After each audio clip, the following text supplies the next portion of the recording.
കേരളത്തിലെ സ്കൂളുകളിൽ പച്ചക്കറിത്തോട്ടം സംഘടിപ്പിക്കുക എന്ന ആശയം 2011 മുതൽ നടപ്പാക്കി വരുന്നു.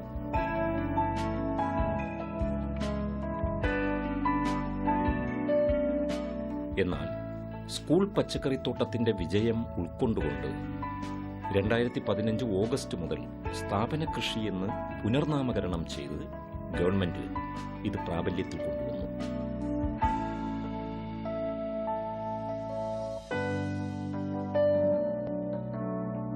സ്കൂളുകളോടൊപ്പം എല്ലാ സർക്കാർ സ്ഥാപനങ്ങളെയും ഇതിന്റെ പരിധിയിൽ ഉൾപ്പെടുത്തി.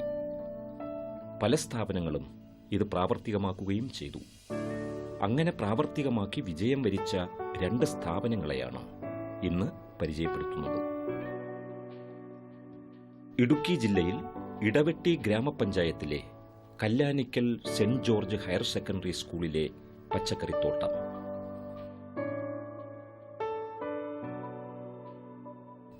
ഈ പച്ചക്കറിത്തോട്ടത്തിന് ജില്ലാ award, Gandhiji study centre award ഇവ ലഭിച്ചിട്ടുണ്ട്.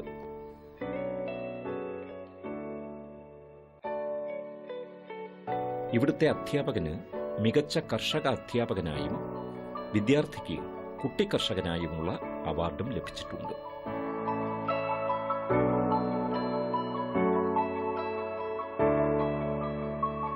അറുപത് സെന്റ് സ്ഥലത്ത് വിവിധ ഇനം പച്ചക്കറി, വാഴ തുടങ്ങിയവ കൃഷി ചെയ്തിരിക്കുന്നു.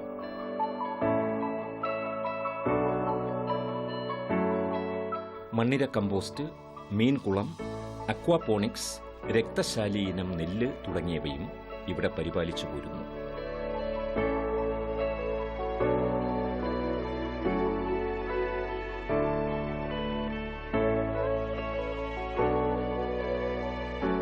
ഹരിതവേദി എന്ന കുട്ടിക്കർഷകരുടെ കൂട്ടായ്മയാണ് ഇതിനു വേണ്ട പണികൾ ചെയ്യുന്നത്. സ്കൂൾ സമയം കഴിഞ്ഞ് 1 മണിക്കൂർ ഇതിന് നനയ്ക്കാനും വളമിടാനും സമയം കണ്ടെത്തും. പോരാതെ വന്നാൽ ശനിയാഴ്ച ദിവസം വന്ന് ബാക്കി പണികൾ തീർക്കും. പഠിത്തത്തോടൊപ്പം കൃഷിയിലേക്കുള്ള താൽപ്പര്യം വർദ്ധിപ്പിക്കുക എന്നതാണ് ഇതുകൊണ്ട് ഉദ്ദേശിക്കുന്നത്.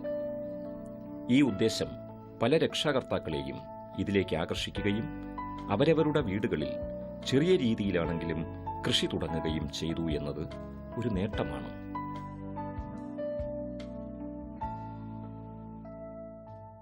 ഇവിടെ ഒരു ജൈവ പച്ചക്കറി കൃഷിത്തോട്ടം സ്കൂളിൻ്റെ മാനേജ്മെൻറ്റിൻ്റെയും സ്റ്റാഫിൻ്റെയും കുട്ടികളുടെയും നേതൃത്വത്തിൽ ഞങ്ങൾ തയ്യാറാക്കിയിരിക്കുകയാണ്. വിവിധ ഇനം പച്ചക്കറികൾ ജൈവവളം കൊടുത്തുകൊണ്ട് തന്നെ യാതൊരു വിധത്തിലുള്ള വിഷവും തളിക്കാതെ രാസവളവും പ്രയോഗിക്കാതെയാണ് ഇതെല്ലാം കൃഷി ചെയ്തിരിക്കുക. പച്ചിലവളവും ചാണകവും ഒക്കെയാണ് പ്രധാനമായിട്ടും വളമായിട്ട് ഉപയോഗിച്ചത്. ഇതിൽ നിന്ന് ലഭിക്കുന്ന പച്ചക്കറികൾ കുട്ടികൾക്ക് തന്നെ ഉച്ചക്കഞ്ഞിക്കൊക്കെ വേണ്ടി ഉപയോഗിക്കാനായിട്ട് ഞങ്ങൾ ശ്രദ്ധിച്ചിട്ടുണ്ട്. അതിനും പുറമെ കുട്ടികൾക്ക് ഇപ്രകാരമുള്ള ജൈവ കൃഷിയെക്കുറിച്ച് കൂടുതൽ ബോധ്യങ്ങൾ കൊടുക്കുന്നതിനും അവരുടെ കുടുംബങ്ങളിൽ ഇപ്രകാരമുള്ള ജൈവ കൃഷിത്തോട്ടങ്ങൾ നിർമ്മിക്കുന്നതിനുള്ള പ്രോത്സാഹനം കൂടി കൊടുക്കാൻ ഞങ്ങൾ ഉദ്ദേശിക്കുന്നുണ്ട്. ഒത്തിരിയേറെ കുഞ്ഞുങ്ങൾ അവരുടെ വീടുകളിൽ ഇതിനകം പച്ചക്കറി തോട്ടങ്ങൾ വെച്ച് പിടിപ്പിച്ചു എന്ന് അറിയിച്ചിട്ടുണ്ട്. തക്കാളി, വഴുതന, പച്ചമുളക്, പച്ചച്ചീര, ചുവന്ന ചീര, ചോളം തുടങ്ങിയവ ഗ്രോ ബാഗിൽ ഇവിടെ കൃഷി ചെയ്തിരിക്കുന്നു. ഇതിന്റെ എല്ലാ പരിചരണവും അധ്യാപകരുടെ നിർദ്ദേശത്താൽ കുട്ടികൾ തന്നെയാണ് ചെയ്യുന്നത്. മണ്ണിര കമ്പോസ്റ്റ് ഇവിടെ നിർമ്മിക്കുന്നു. സ്കൂൾ വേസ്റ്റ്, ആഹാര അവശിഷ്ടം തുടങ്ങിയവ ഈ ടാങ്കിൽ നിക്ഷേപിക്കും. ദിവസവും നനയ്ക്കും. ഉറുമ്പ് കയറാതിരിക്കാൻ ചുറ്റും വെള്ളം കെട്ടി നിർത്തിയിരിക്കുന്നു. വെർമി വാഷും ഇതിൽ നിന്ന് ലഭിക്കാൻ പാകത്തിന് ടാപ്പ് ഘടിപ്പിച്ചിരിക്കുന്നു. 90 ദിവസം മുതൽ കമ്പോസ്റ്റ് എടുത്തു തുടങ്ങാം. ഇതും ഇവിടുത്തെ കൃഷികൾക്ക് ഉപയോഗിക്കും. സ്കൂൾ വർഷ ആരംഭ കാലഘട്ടത്തിൽ തന്നെ നല്ല തോതിലൊരു പച്ചക്കൃഷിത്തോട്ടം ഇവിടെ വളർത്തണം, ഉണ്ടാക്കണം, അങ്ങനെ വിഷമില്ലാത്ത ഭക്ഷണം കുട്ടികൾക്ക് ഉച്ചഭക്ഷണം നൽകാനുള്ള എല്ലാ സൗകര്യങ്ങളും ഉണ്ടാക്കണമെന്ന് തീരുമാനിക്കുകയും ബിജോ സാറിൻ്റെ നേതൃത്വത്തിൽ ഇതിനുള്ള പ്രവർത്തനങ്ങൾ ആരംഭിക്കുകയും ചെയ്തു. ആരംഭിച്ച സമയത്ത് ഈ കോമ്പൗണ്ടിൽ ഈ വർഷം +2 പുതിയ ബ്ലോക്കൊക്കെ പണിത് മണ്ണുമൊക്കെ മാറ്റി വളക്കൂറില്ലാത്ത രീതിയിൽ കിടന്ന മണ്ണുകളൊക്കെയാണ്. വളരെ കഠിനാധ്വാനം കൊണ്ട് ഈ സ്ഥലമെല്ലാം കൃഷിക്ക് അനുയോജ്യമാക്കി മാറ്റി. സാധാരണ നേതൃത്വത്തിൽ ഇവിടെ വലിയൊരു സംഘം അധ്യാപകർ അതിൽ പങ്കെടുക്കുകയും കുട്ടികളും അതിനോട് ചേരുകയും ചേർന്ന് കഴിഞ്ഞപ്പോൾ ഞാൻ വളരെയധികം സന്തോഷവാനായി. എല്ലാ കാര്യത്തിനും എൻ്റെ സഹകരണം ഞാൻ വാഗ്ദാനം ചെയ്തു. അവർ വലിയ തോതിൽ ഇവിടെ കൃഷിസ്ഥലം ഒരുക്കുകയും ചിന്തിക്കുന്നതിനപ്പുറമായിട്ട് വലിയ വിസ്തീർണത്തിൽ കൃഷികൾ ആരംഭിക്കുകയും ചെയ്തു. പടവലം 20 ചുവട് നട്ടിരിക്കുന്നു. കുരു പാകി കിളിർപ്പിച്ച് പന്തലിലേക്ക് പടർത്തിയിരിക്കുന്നു. ചാണകവും കമ്പോസ്റ്റ് മാത്രമാണ് വളമായി ഉപയോഗിക്കുന്നത്. നന്നായി കാച്ചു നിൽക്കുന്നു.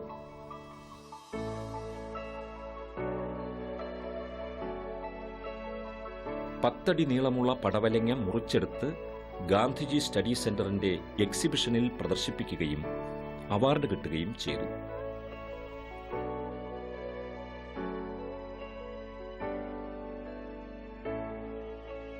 പടവല പന്തലിന് താഴെയായി 2 മീൻകുളം നിർമ്മിച്ചിരിക്കുന്നു.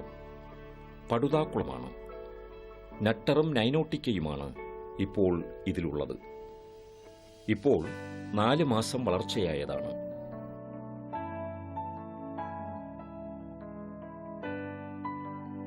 നാലടി താഴ്ചയുള്ള കുളമാണ്. ഈ വെള്ളം തൊട്ടടുത്ത് കൃഷി ചെയ്തിരിക്കുന്ന നെല്ലിന് ഒഴിച്ചു കൊടുക്കും.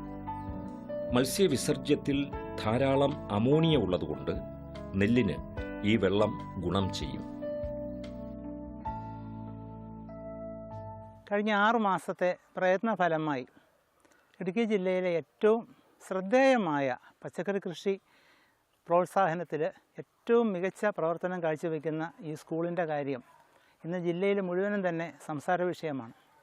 പച്ചക്കറി തോട്ടം എന്നതിലുപരി അതിൽ നിന്നും അവർ കുട്ടികളിലേക്ക് പകരാൻ ഉദ്ദേശിക്കുന്ന മെസ്സേജ് മീൻകുളമായും അക്വാപോണിക്സായും വെർമി കമ്പോസ്റ്റായും ബയോഗ്യാസ് യൂണിറ്റായും വാഴക്കൃഷി ഏതാണ്ട് 240-250ഓളം വാഴ, അതിൻ്റെ ഇടയിൽ പച്ചക്കറി ഇടവിളയായി, ഇതിനെല്ലാം ജൈവ രീതിയിലുള്ള പരിചരണ മുറകൾ, ഇതെല്ലാമാണ് സെൻറ്റ് ജോർജ് ഹയർ സെക്കൻഡറി സ്കൂളിൻ്റെ സ്കൂൾ തോട്ടത്തിനെ വേറിട്ടതാക്കുന്നത്.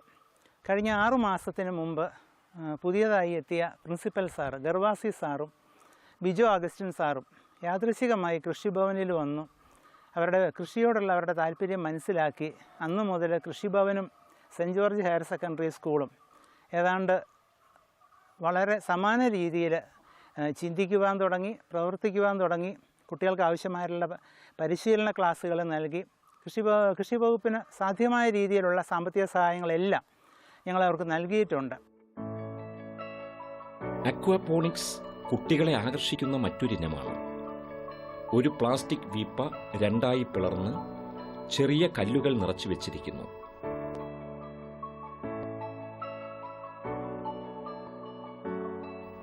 ഇതിന് താഴെയായി മീൻകുളം നിർമ്മിച്ചിരിക്കുന്നു. അതിൽ മീൻ വളർത്തുന്നു. ഇതിൽ നിന്ന് ഒരു ചെറിയ മോട്ടോർ ഉപയോഗിച്ച് വെള്ളം മുകളിലത്തെ വീപ്പയിലേക്ക് പമ്പ് ചെയ്യുന്നു.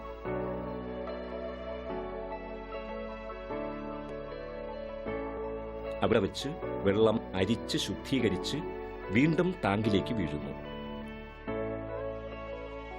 ഈ വീപ്പയിൽ ഇവിടെ പച്ചമുളക് കൃഷി ചെയ്തിരിക്കുന്നു. ഇതിന് പ്രത്യേകിച്ച് വളമൊന്നും ആവശ്യമായി വരാറില്ല.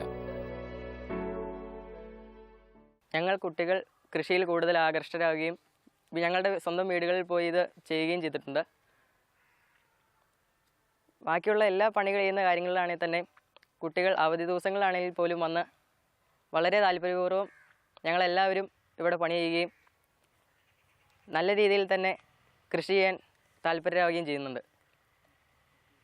അധ്യാപകരിൽ നിന്ന് ലഭിക്കുന്ന നല്ലൊരു പ്രോത്സാഹനം കൊണ്ടാണ് ഞങ്ങൾ ഇത്രയെങ്കിലും ഇവിടെ എത്തിച്ചേർന്നിരിക്കുന്നത്.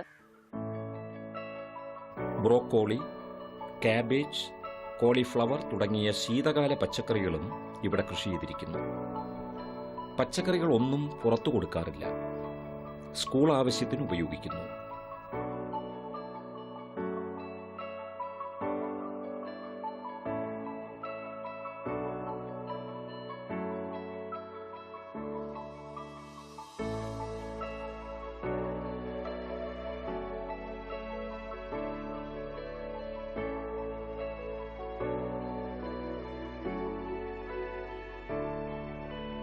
ഈ സ്കൂളിൽ 8ാം ക്ലാസ്സിൽ പഠിക്കുന്ന ആൽഫിൻ സണ്ണിക്കാണ് കുട്ടി കർഷകൻ അവാർഡ് ലഭിച്ചത്.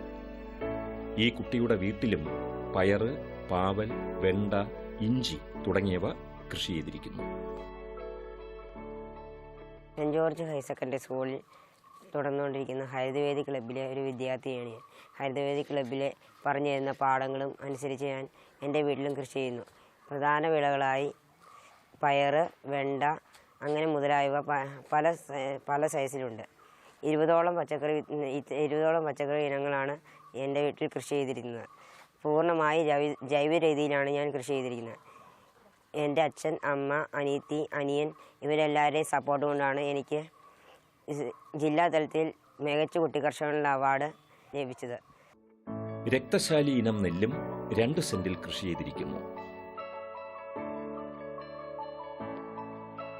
ഈ നെല്ലിന് 3000 വർഷം പഴക്കം അവകാശപ്പെടുന്നുണ്ട്. 110 ഗ്രാം നെല്ല് മുളപ്പിച്ച് പാകിയതാണ്. 110 മുതൽ 120 ദിവസത്തിനകം വിളവെടുപ്പ് സാധ്യമാകും.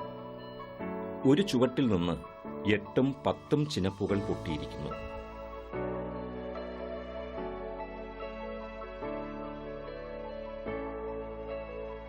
മീൻകുളത്തിലെ വെള്ളം മാത്രമാണ് ഉപയോഗിക്കുന്നത്. നല്ല വിളവ് പ്രതീക്ഷിക്കുന്നു. 42 സെന്റിൽ 230 വാഴയും കൃഷി ചെയ്തിരിക്കുന്നു. ഏത്തൻ, പൂവൻ തുടങ്ങിയവയാണ് കൃഷി ചെയ്തിരിക്കുന്നത്. ജലദൗർലഭ്യം ഒരു പ്രശ്നമായപ്പോൾ ഇവിടുത്തെ 5 അധ്യാപകർ ചേർന്ന് 15 അടി താഴ്ചയുള്ള ഒരു കിണർ നിർമ്മിച്ചു. ഈ വെള്ളം പമ്പ് ചെയ്താണ് കൃഷിക്ക് നനയ്ക്കുന്നത്.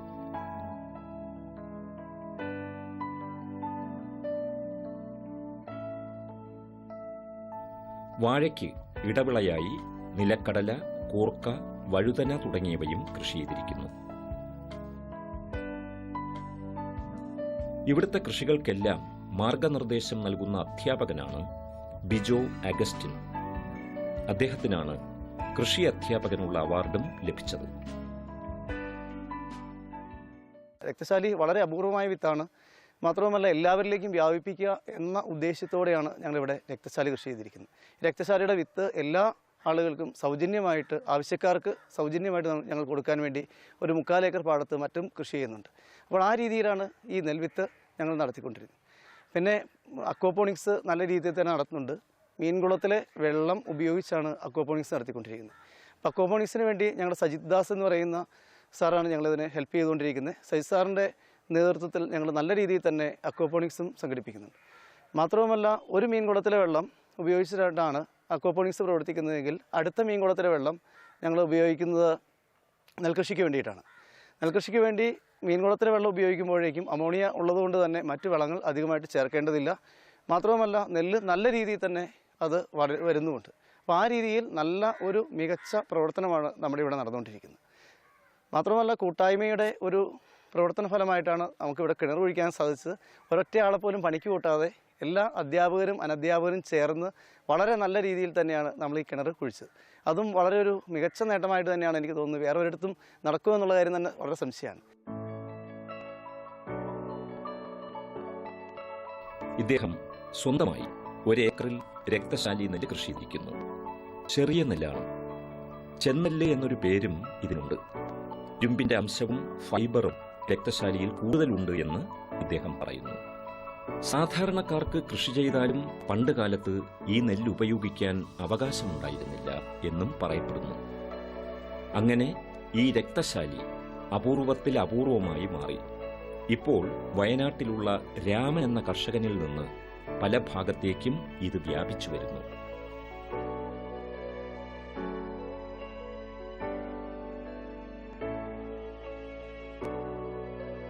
ഇടവെട്ടി ഗ്രാമപഞ്ചായത്തിലെ കൃഷിഭവൻ, ഹോമിയോ ഡിസ്പെൻസറി, മൃഗാശുപത്രി എന്നിവയുടെ സംയുക്ത സംരംഭമാണ് കൂൺ കൃഷി, പച്ചക്കറി കൃഷി തുടങ്ങിയവ. വിഷവിമുക്തമായ പച്ചക്കറി ഉൽപ്പാദിപ്പിക്കുക എന്ന ലക്ഷ്യത്തോടെ തുടങ്ങിയ ഈ സംരംഭം ഒരു വൻ വിജയമായി മാറി. വൈക്കോൽ, അറക്കപ്പൊടി ഇവ രണ്ടും കൂൺ വളർത്തലിന് മാധ്യമമായിട്ട് ഉപയോഗിക്കാവുന്നതാണ്. രണ്ടും സ്റ്റെറിലൈസ് ചെയ്ത് വേണം ഉപയോഗിക്കാൻ. ബാൽവിസ്റ്റിൻ, ഫോർമാൽഡിഹൈഡ് സൊല്യൂഷൻ ഇവ ചേർത്ത വെള്ളത്തിൽ 12 മുതൽ 16 മണിക്കൂർ വരെ ഇട്ടുവെച്ച ശേഷം അറക്കപ്പൊടി എടുത്ത് വെള്ളം തോർന്നതിനു ശേഷം ഉപയോഗിക്കാവുന്നതാണ്. എന്നാൽ ഇവിടെ വൈക്കോലാണ് മാധ്യമമായി ഉപയോഗിച്ചിരിക്കുന്നത്. വൈക്കോൽ ചുമ്മാട് പോലെ കെട്ടി 12 മണിക്കൂർ വെള്ളത്തിലിട്ട് വയ്ക്കുക. വെള്ളത്തിൽ നിന്ന് കോരി വെള്ളം വാർന്ന ശേഷം തിളച്ചു മറിയുന്ന വെള്ളത്തിലേക്ക് 30 മിനിറ്റ് മുക്കിയിടുക. മറ്റു കുമിൾകളെ നശിപ്പിക്കുന്നതിനാണ് ഇപ്രകാരം ചെയ്യുന്നത്. അതുകഴിഞ്ഞ് വൃത്തിയുള്ള സ്ഥലത്ത് ചുമ്മാടുകൾ വെള്ളം വാർന്നു പോകുന്നതിനായി സൂക്ഷിക്കുക.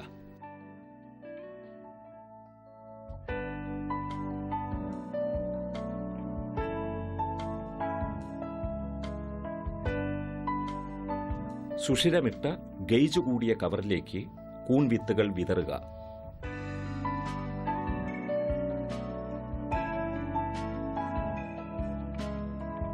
അതിന്റെ മുകളിലേക്ക് വെള്ളം വാർന്ന ചുമ്മാട് ഒരെണ്ണം വയ്ക്കുക. ചുമ്മാടിനരികിലായി കവറിന്റെ ചുറ്റും കൂൺവിത്ത് വിതറുക. ഇങ്ങനെ 5 ചുമ്മാട് വരെ ഒരു കവറിൽ നിറയ്ക്കാവുന്നതാണ്. ഏറ്റവും മുകളിലും കൂൺവിത്ത് നിരത്തി വിതറി കവർ അടച്ചു കെട്ടുക. ഇത് പിന്നീട് ഇരുട്ടുമുറിയിലേക്ക് മാറ്റുക. മുറിയുടെ ജനാലകൾ, എയർ ഹോൾ തുടങ്ങിയവ പ്രാണികൾ കയറാതെ അടച്ചുവെക്കുക. ഈർപ്പം അത്യാവശ്യമാണ്. കവറിൽ വെള്ളം ദിവസവും സ്പ്രേ ചെയ്തു കൊടുക്കണം. 21-ാം ദിവസം മുതൽ വിളവെടുപ്പിന് സാധ്യമാകും. ഒരു ബെഡിൽ നിന്ന് 2 കിലോ കൂൺ വരെ ലഭ്യമാകും.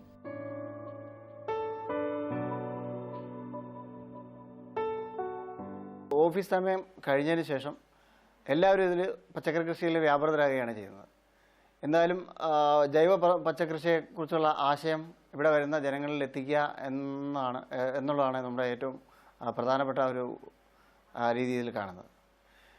അതുപോലെ തന്നെ ഇവിടെ ഒഴിവുള്ള സമയങ്ങളിൽ ഈ 3 ഓഫീസുകളിലെയും സ്റ്റാഫും, പ്രത്യേകിച്ച് കൃഷി ഓഫീസർ, അവിടുത്തെ അസിസ്റ്റൻ്റ്, മൃഗാശുപത്രിയിലെ അസിസ്റ്റന്റ്മാർ, ഹോമിയോ ആശുപത്രിയിലുള്ളവർ, ഇവരെല്ലാം ഒഴിവ് സമയങ്ങൾ കണ്ടെത്തി ഈ പച്ചക്കറി കൃഷി നടത്തുന്നതിലേക്ക് ആയി അതിന് ജലസേചനം ചെയ്യുന്നതിനും വളമിടുന്നതിനും എല്ലാത്തിനും അവരെല്ലാവരും തന്നെ വ്യാപൃതരാണ്.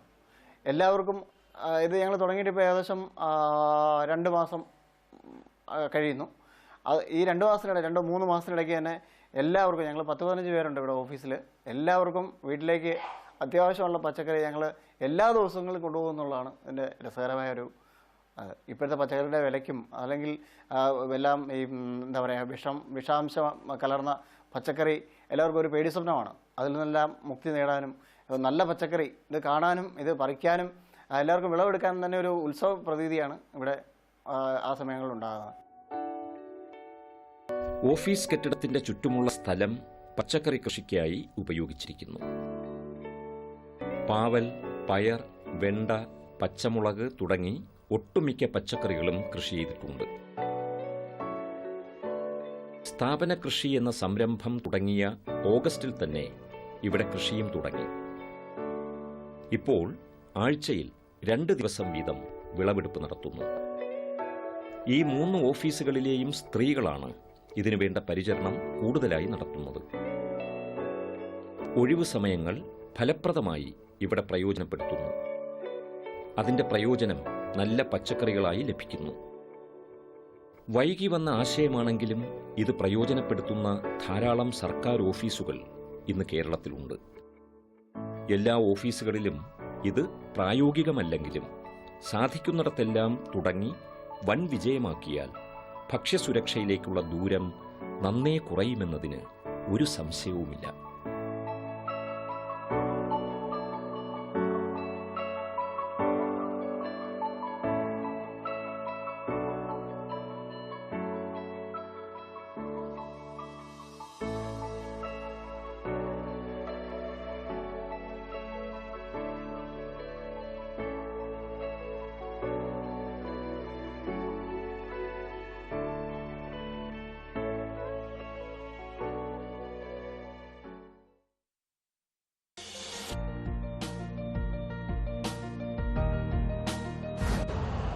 यूरिया का स्वदेशी उत्पादन 70 लाख टन बढ़ाने के लिए 6 उर्वरक संयंत्रों का उद्धार किया जा रहा है। FCIL के गोरखपुर, सिंदरी, तलचर और रामागुंडम संयंत्र, HFCL की बरौनी इकाई और BVFCL की नामरू फोर्थ। सोने पर सुहागा ये है कि देश में अब बनेगा सिर्फ नीम लेपित यूरिया, क्योंकि इससे होगा किसानों का फायदा ही फायदा। अनाज का उत्पादन 10% तक बढ़ेगा। बढ़ेगी 10 से 15% नाइट्रोजन क्षमता।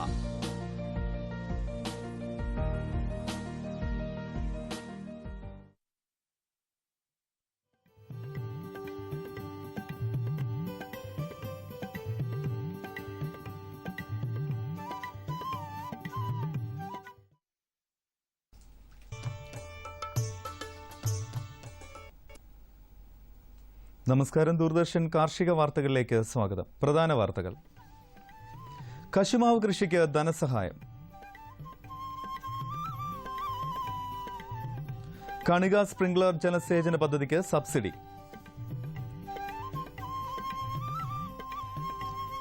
വിശദമായ വാർത്തകളിലേക്ക്. പുതുതായി കശുമാവ് കൃഷി തുടങ്ങുന്നവർക്ക് കേരള സംസ്ഥാന കശുമാവ് കൃഷി വികസന ഏജൻസി സഹായം നൽകുന്നു. കശുമാവിനങ്ങളുടെ നടീൽ വസ്തുക്കൾ ഉൾപ്പെടെ ഹെക്ടറിന് 20,000 രൂപ 3 ഗഡുക്കളായി സഹായം നൽകും. കൂടുതൽ വിവരങ്ങൾക്ക് ബന്ധപ്പെടാവുന്ന വിലാസം: കേരള സംസ്ഥാന കശുമാവ് കൃഷി വികസന agency, Aravind chambers, Mundakkal west, Kollam. ബന്ധപ്പെടാവുന്ന ഫോൺ നമ്പർ 0474 2 760 456.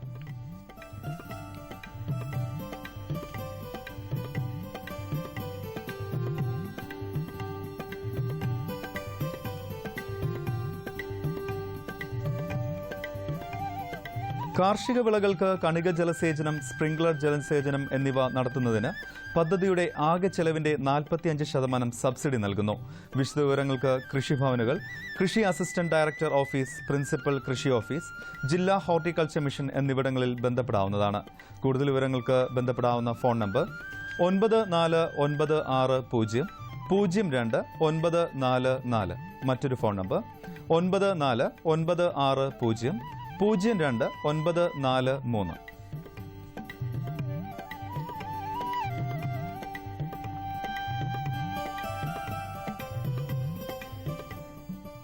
വെറ്റിനറി സർവകലാശാല ക്ഷീരവികസന ബോർഡുമായി സഹകരിച്ച് ഉൽപാദനക്ഷമത വർദ്ധിപ്പിക്കൽ, തൊഴിൽ സംരംഭത്വം, ശാസ്ത്രീയ തീറ്റക്രമം, മൃഗചികിത്സ, ഉപദേശക സംവിധാനം എന്നിവയിൽ സംയുക്ത പദ്ധതികൾ നടപ്പിലാക്കുന്നു.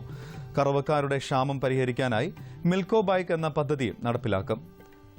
നാളികേരാധിഷ്ഠിത വ്യവസായങ്ങൾ ആരംഭിക്കുന്നതിന് സംരംഭകർക്ക് നാളികേര വികസന ബോർഡിൽ നിന്നും സാമ്പത്തിക സാങ്കേതിക സഹായം ലഭിക്കുന്നതാണ്. മൂല്യവർദ്ധിത ഉൽപ്പന്നങ്ങളായ നീര, ചോക്ലേറ്റ്, കുക്കീസ് തുടങ്ങിയവ നിർമ്മിക്കുന്നതിന് ആകെ തുകയുടെ 25% അല്ലെങ്കിൽ പരമാവധി 50 ലക്ഷം രൂപ വരെ സബ്സിഡി ലഭിക്കുന്നതാണ്. കൂടുതൽ വിവരങ്ങൾക്ക് ബന്ധപ്പെടാവുന്ന ഫോൺ നമ്പർ 0484 2 376 265.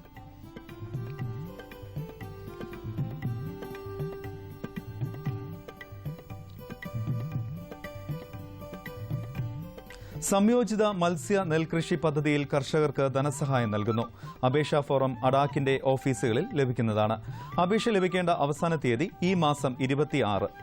അപേക്ഷ അയക്കേണ്ട വിലാസം: regional executive, ADAK, Ernakulam, CC 33/3301A, Gayathri, Vennala PO, Kochi 28. ബന്ധപ്പെടാവുന്ന ഫോൺ നമ്പർ 0484 2 805 479.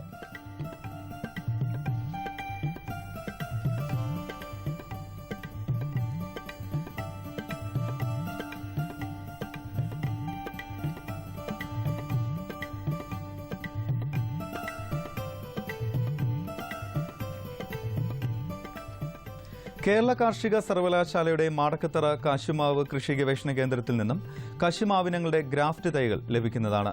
കൂടുതൽ വിവരങ്ങൾക്ക് വിളിക്കാവുന്ന ഫോൺ നമ്പർ 0487 2 376 800. ഇനി കമ്പോള നിലവാരം.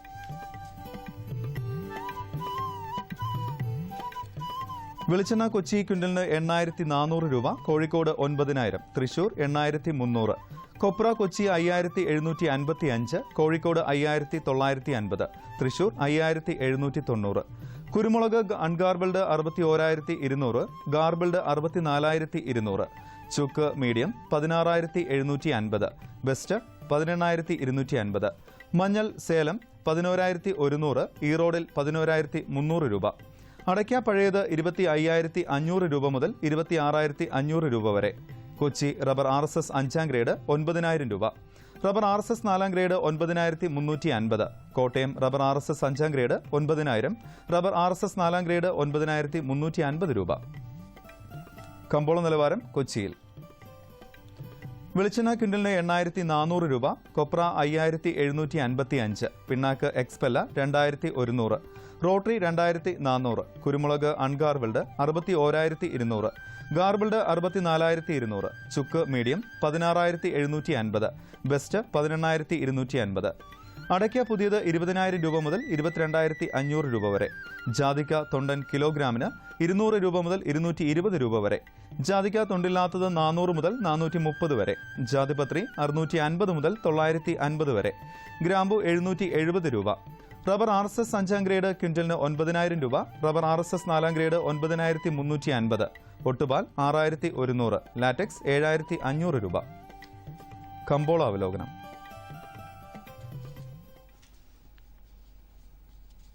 കേരളത്തിലും കർണാടകത്തിലും കുരുമുളക് വിളവെടുപ്പ് മുന്നേറുന്നു. ഉൽപാദകർ പുതിയ ചരക്ക് സംസ്കരിക്കുന്നതിനൊപ്പം തന്നെ ഉൽപ്പന്നം വിറ്റുമാറാൻ ഉത്സാഹിച്ചത് വിപണിയെ സമ്മർദ്ദത്തിലാക്കി. കുരുമുളകിന് ആഭ്യന്തര വിദേശ ആവശ്യക്കാർ കുറവാണ്. കർഷകർ ചരക്ക് നീക്കം നിയന്ത്രിച്ചാൽ വില തകർച്ചയെ താൽക്കാലികമായി പിടിച്ചു നിർത്താനാവും. ഓഫ് സീസൺ അടുത്തതോടെ ലാറ്റക്സ് ക്ഷാമം രൂക്ഷമായി. റബ്ബറിന്റെ വില തകർച്ച മൂലം സംസ്ഥാനത്ത് ടാപ്പിംഗ് മന്ദഗതിയിലാണ്. ടയർ കമ്പനികളിൽ നിന്നുള്ള ആവശ്യം കുറഞ്ഞതിനാൽ ഉത്തരേന്ത്യൻ വ്യവസായികൾ വില ഉയർത്താൻ തയ്യാറായില്ല. മാസാരംഭമായതിനാൽ വെളിച്ചെണ്ണയ്ക്ക് പ്രാദേശിക ഡിമാൻഡ് ഉയരും. വിളവെടുപ്പ് നടക്കുന്നതിനാൽ ഗ്രാമീണ മേഖലകളിൽ നിന്ന് കൂടുതൽ കൊപ്ര ഇന്ന് വിൽപ്പനയ്ക്കിറങ്ങി. ചുക്ക് മഞ്ഞൾ വിലകളിൽ മാറ്റമില്ല. ഔഷധ നിർമ്മാതാക്കൾ ജാതിക്കയിൽ താൽപര്യം കാണിച്ചു. ഏലക്ക ലേല കേന്ദ്രങ്ങളിൽ കയറ്റുമതിക്കാരും ഉത്തരേന്ത്യൻ വ്യാപാരികളും സജീവമാണ്. കാലാവസ്ഥ. കണ്ണൂർ കൂടിയ താപനില 37.6 ഡിഗ്രി സെൽഷ്യസ്, കുറഞ്ഞ താപനില 21.5 ഡിഗ്രി സെൽഷ്യസ്. കോഴിക്കോട് 35.3, 23.7. കൊച്ചി 32, 23.4. ആലപ്പുഴ 33.5, 22.5. പുനലൂർ 34.3, 18.8. തിരുവനന്തപുരം കൂടിയ താപനില 33.7 ഡിഗ്രി സെൽഷ്യസ്, കുറഞ്ഞ താപനില 23 ഡിഗ്രി സെൽഷ്യസ്. ഇന്നത്തെ കാർഷിക വാർത്തകൾ സമാപിക്കുന്നു. നമസ്കാരം.